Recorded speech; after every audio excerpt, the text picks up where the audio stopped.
जय हिंद मित्रांनो, एक्झाम जागर या एज्युकेशन यूट्यूब प्लॅटफॉर्मवर तुम्हा सर्वांचं पुन्हा एकदा स्वागत आहे. मित्रांनो, या आधीच्या सत्रामध्ये तुमच्यासाठीचा प्रश्न होता, भारतातील पहिल्या स्किल इंडिया सेंटरचे उद्घाटन कोणत्या राज्यात करण्यात आले? या प्रश्नाचं योग्य उत्तर आहे पर्याय क्रमांक 1, म्हणजेच भारतातील पहिल्या स्किल इंडिया सेंटरचं उद्घाटन हे ओडिशा राज्यामध्ये करण्यात आलेलं आहे. ओडिशा राज्यामध्ये कुठे?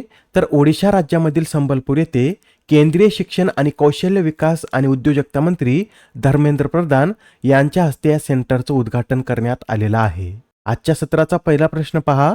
नुकत्याच उद्घाटन करण्यात आलेल्या देशातील सर्वात लांब केबल पुलाची एकूण लांबी किती आहे? तर आता देशातील सर्वात लांब केबल पुलाचं उद्घाटन करण्यात आलं असून या पुलाची एकूण लांबी ही 2.32 किलोमीटर इतकी आहे.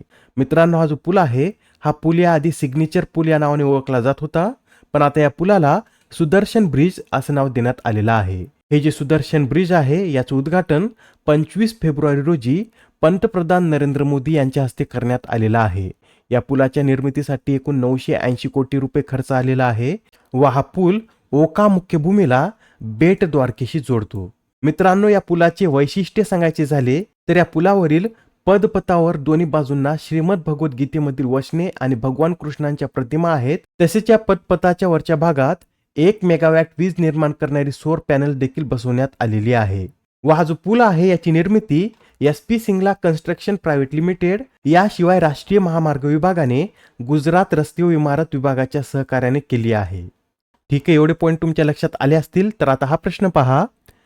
कोणत्या शहरात या वर्षीच्या मोबाईल वर्ल्ड काँग्रेसचं आयोजन करण्यात येत आहे?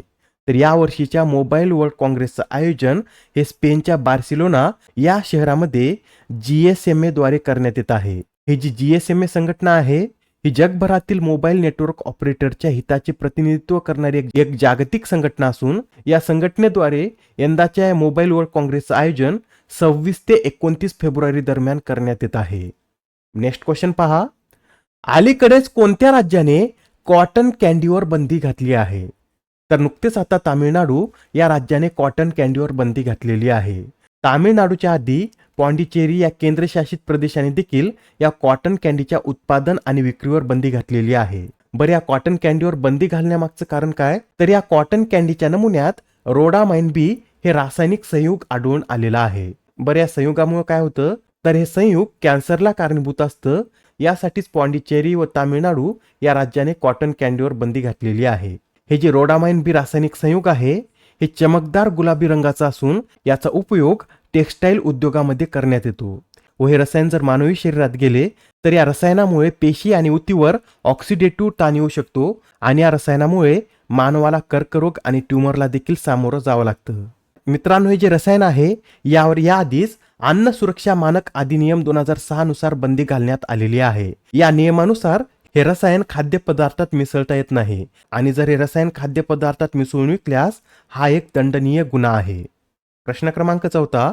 अलीकडेच चर्चेत असलेल्या काला आजारासाठी कोणती माशी कारणीभूत असते? तर आता हा जो काला आजार आहे या काला आजारासाठी सॅन्डफ्लाय नावाची माशी कारणीभूत असते.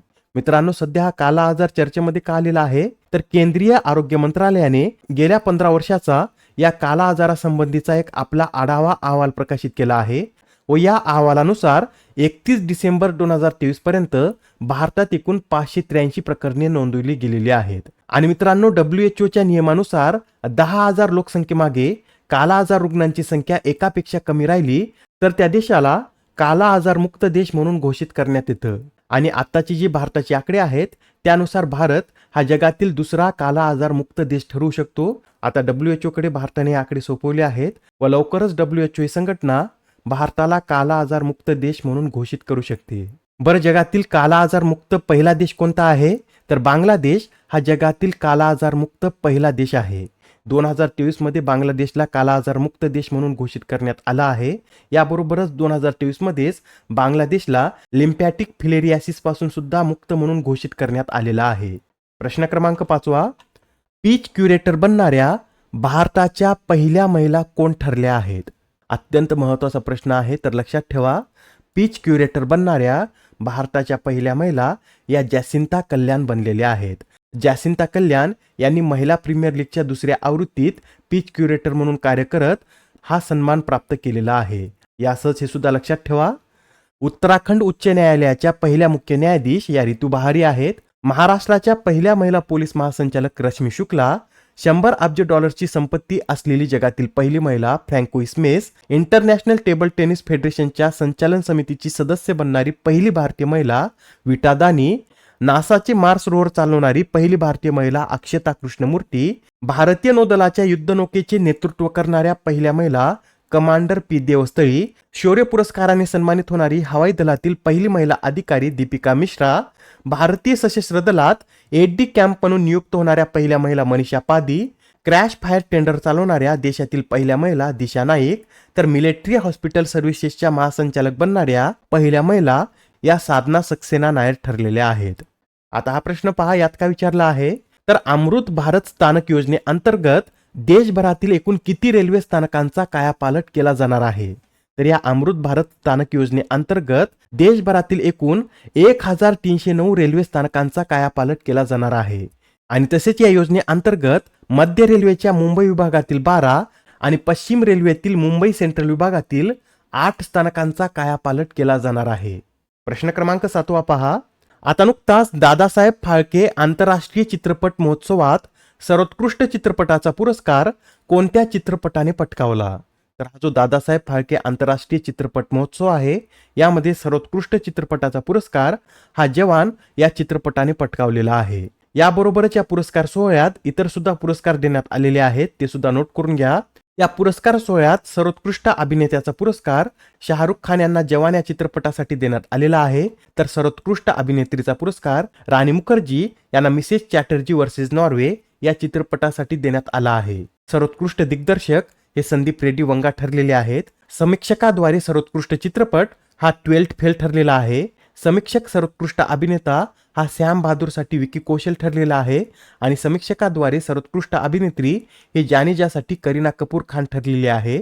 आणि समीक्षकाकडून सर्वोत्कृष्ट दिग्दर्शकाचा पुरस्कार जवानसाठी ॲटली कुमार यांना देण्यात आलेला आहे. यासह वर्षातील सर्वोत्कृष्ट चित्रपट म्हणून सालार पार्ट 1 ला सन्मानित करण्यात आलेला आहे. आणि सर्वोत्कृष्ट आंतरराष्ट्रीय फीचर फिल्मचा पुरस्कार ओपनहायमरला देण्यात आलेला आहे. सर्वोत्कृष्ट वेब सिरीज फर्जी, सर्वोत्कृष्ट शॉर्ट फिल्म गुड मॉर्निंग, तर outstanding contribution in film industry या पुरस्काराने मौसम चॅटर्जी यांना सन्मानित करण्यात आलेला आहे. नेक्स्ट क्वेश्चन पहा. जगातील सर्वात उंच फ्रोझन लेक मॅरेथॉनचे आयोजन कोणत्या देशात करण्यात आले. तर आता जगातील सर्वात उंच फ्रोझन लेक मॅरेथॉनचं आयोजन आपल्या भारतात करण्यात आलेलं आहे. हे जे मॅरेथॉन आहे ही याची दुसरी आवृत्ती असून याचं आयोजन लडाखमधील पँकॉक फ्रोझन लेक येथे करण्यात आलेलं आहे. मित्रांनो, ही मॅरेथॉन शर्यत 14,273 फूट उंचीवर आयोजित करण्यात येते व ही जगातील सर्वात उंच फ्रोझन लेक मॅरेथॉन आहे. आणि मित्रांनो, ही जी मॅरेथॉन आहे हे एकूण 42 किलोमीटरची असते, पण यावेळी खराब हवामानामुळे ही मॅरेथॉन 42 ऐवजी 21 किलोमीटरचीच करण्यात आली होती. प्रश्न क्रमांक 9. कोणत्या राज्याने मुस्लिम विवाह आणि घटस्फोट नोंदणी कायदा 1935 रद्द केला आहे.